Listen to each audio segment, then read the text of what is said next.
feeling extremely proud. I'm extremely grateful to my institute, my Gurumad, who recommended my name to Ministry of Education, and that's how I got an opportunity to perform live in front of hundreds of people on 11th International Yoga Day. I would like to add that even if you are extremely busy, you have a very busy lifestyle, just take out 15 minutes out of your routine, practice your yoga sadhana, practice meditation, and it will bring immense changes in your life. Thank you.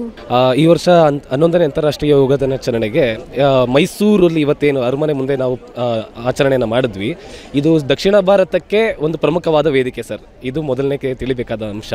ಮತ್ತೊಂದು ವಿಶೇಷವಾದ ಅಂಶ ಏನು ಅಂತಂತಂದರೆ, ಪುರುಷೋತ್ತಮ್ ನಾನು ರಾಷ್ಟ್ರೀಯ ಮಟ್ಟದ ಯೋಗ ಪಟುವಾಗಿ ನನ್ನ ಹೆಸರನ್ನು ಮಿನಿಸ್ಟ್ರಿ ಆಫ್ ಆಯುಷ್ ಮತ್ತು ಮಿನಿಸ್ಟ್ರಿ ಆಫ್ ಎಜುಕೇಷನ್ ಮೂಲಕ ನವದೆಹಲಿಯಿಂದ ಹೆಸರನ್ನು ಸಜೆಸ್ಟ್ ಮಾಡಿ ನಂತರ ಇಲ್ಲಿ ಒಂದು ಅವಕಾಶ ದೊರೆಯಿತು. ಈ ಒಂದು ಪ್ರಮುಖ ಮಹಾಸಂಗಮದ ವೇದಿಕೆಯಲ್ಲಿ ಮಾಡುವಂತಹ ಅವಕಾಶ ಸಿಕ್ತು. ಅದಕ್ಕೆ ಬಹಳಷ್ಟು ಸಂತೋಷ ಇದೆ. ಆ ಖುಷಿಗೆ ಪಾರವೇ ಇಲ್ಲ. ಅದ್ರ ಹೊರತಾಗಿ ಈ ಒಂದು ವಿಶೇಷವಾದಂತಹ ಸನ್ನಿವೇಶದಲ್ಲಿ ವಿಶೇಷ ಚೇತನ ಮಕ್ಕಳು ಅವರೆಲ್ಲರೂ ಕೂಡ ಯೋಗವನ್ನು ತುಂಬ ಚೆನ್ನಾಗಿ ನಿರ್ವಹಿಸಿದ್ರು. ಅದನ್ನು ನೋಡೋದಕ್ಕೆ ನಮಗೆ ನಿಜವಾಗ್ಲೂ ಮನಸ್ಸವರೆಗೊಳ್ಳುತ್ತೆ ಅಂತಲೇ ಹೇಳ್ಬೋದು. ಎಲ್ಲರಿಗಿಂತ ವಿಭಿನ್ನವಾಗಿದ್ದರೂ ಸಹ ಎಷ್ಟೇ ಅದನ್ನು ಏನಂತ ಹೇಳ್ಬೋದು, ಅದನ್ನು ಯಾವುದನ್ನು ಕಾಷನ್ ಕೊಡ್ತಿದ್ರು. ಕೆಲವರಿಗೆ ಕೇಳಿಸ್ಕೊಳ್ಳಿಕ್ಕೆ ಅಸಮರ್ಥತೆ ಇದ್ದರೂ ಸಹ ಅವರು ಅದನ್ನು ಸಮರ್ಥವಾಗಿ ನಿಭಾಯಿಸಿ ಆಸನಗಳನ್ನು ಮಾಡಿದ್ರು. ಅದು ನಮಗೆ ವಿಶೇಷವಾದಂತಹ ಆಕರ್ಷಣೆ ಇತ್ತು ಸರ್.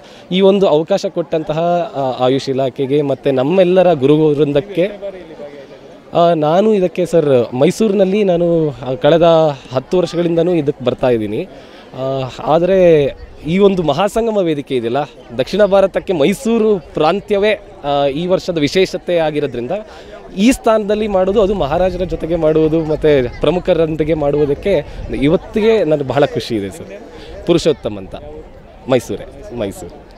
ನಮಸ್ಕಾರ, ನಾನು ಶ್ರೀಹರಿ ಅಯ್ಯಂಗಾರ್ ಅಂತ ಇಂಟರ್ನ್ಯಾಷನಲ್ ಯೋಗ ಶಿಕ್ಷಕ ಮಾತಾಡ್ತಾಯಿದ್ದೀನಿ.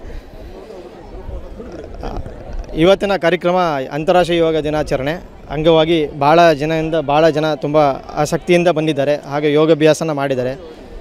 ಯೋಗಾಭ್ಯಾಸ ಬರೀ ಹೇಗೆ ಅಂತಂದರೆ ಅಂತಾರಾಷ್ಟ್ರೀಯ ಮಟ್ಟಿಗೆ ದಿನಾಚರಣೆ ಮಾತ್ರ ಮಾಡುವಂಥದ್ದು ಅಂತಲ್ಲ, ಪ್ರತಿನಿತ್ಯ ಯೋಗಾಭ್ಯಾಸ ಮಾಡ್ತಾ ಬರಬೇಕು. ಹೇಗೆ ನೀವು ಪ್ರತಿನಿತ್ಯ ಯೋಗಾಭ್ಯಾಸ ಮಾಡ್ತೀರಾ ಹಾಗೆ ನಿಮ್ಮ ಕಾಯಿಲೆ ಮತ್ತು ಯಾವುದೇ ಥರ ನಿಮ್ಮ ತೊಂದರೆಗಳನ್ನ ದೂರ ಮಾಡ್ತಾ ಬರ್ಬೋದು. ಹಾಗೆ ಪ್ರತಿನಿತ್ಯ ನೀವು ಅಭ್ಯಾಸ ಮಾಡ್ತಾ ನೀವು ಕಲಿತಾ ಬೇರನ್ನ ಕಲಿಸ್ತಾ ಬರಬೇಕು. ಹಾಗೆ ನೀವು ಬೆಳೀತಾ ಬೇರನ್ನ ಬೆಳೆಸ್ತಾ ಬಂದರೆ ಹಾಗೆ ನಮ್ಮ ವಿಶ್ವಗುರು ಹೇಗೆ ಯೋಗ ಅಂತ ಆಗಿದೆ, ಹಾಗೆ ನಮ್ಮ ಭಾರತ ಅದೇ ರೀತಿ ಇನ್ನೂ ಭಾಳ ಸಂಖ್ಯೆಯಲ್ಲಿ ಇನ್ನೂ ಬೆಳಿಬೇಕು ನನ್ನ ಆಸಕ್ತಿಯನ್ನು ಕೇಳ್ಕೊತೀನಿ.